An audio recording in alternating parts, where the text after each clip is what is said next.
clips of interviews intermixed with prison footage. I sat in the hole for 104 days.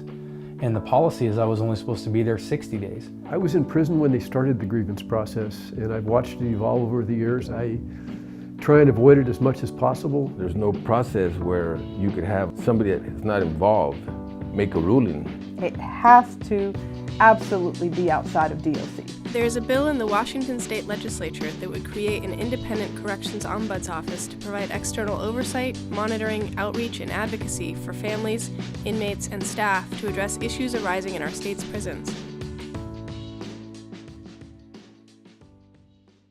Melody Simley testifies at a DOC ombuds hearing. This is my 5th year testifying in support of this legislation. I'm here again because the problems we face as families still remain, and the systems that are in place that are designed to help us don't work. I am Melody Simley. I have a brother who's incarcerated here in Washington. I think people have lost sight of the fact that prison is the punishment, that the loss of your freedom is your punishment. It shouldn't be this long list of collateral consequences: not getting adequate medical care, being treated subhuman, locked in isolation for punitive reasons. There's a lot of ugly things that happen. You know, we want our loved ones to come out better for having served their time, not worse. A woman in an office reviews paperwork.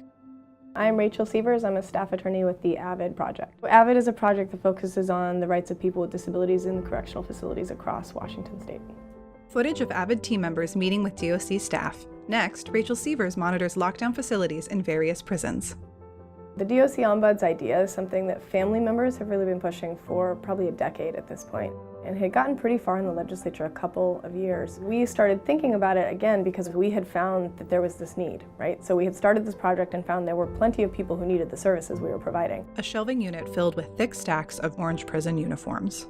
Melody. About 3 years ago, I met David Lord from Disability Rights at a ombuds hearing. Through that, he connected Rachel to our movement. The amazing thing that she did was bring everyone together. The outreach that she did to, you know, all the communities that were impacted by incarceration. And let me tell you, there's a lot. Thousands upon thousands of people in our state are impacted by incarceration. In a long corridor, AVID attorneys visit individual cells. Rachel Sievers speaks through a cell door.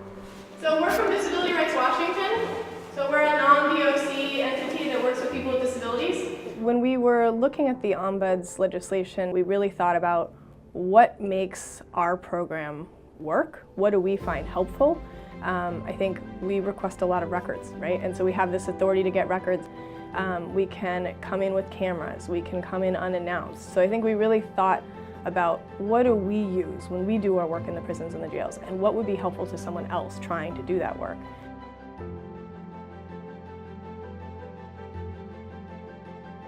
The DOC Ombuds legislation was passed in the 2018 session. With the DOC Ombuds now in place, AVID will be more available to focus on disability-related systemic issues in Washington's jails and prisons. DRW, Rachel Sievers, David, there's no question in my mind that they were the force behind getting this across the finish line. A lot of people working on this really hard, but they were the catalyst for sure.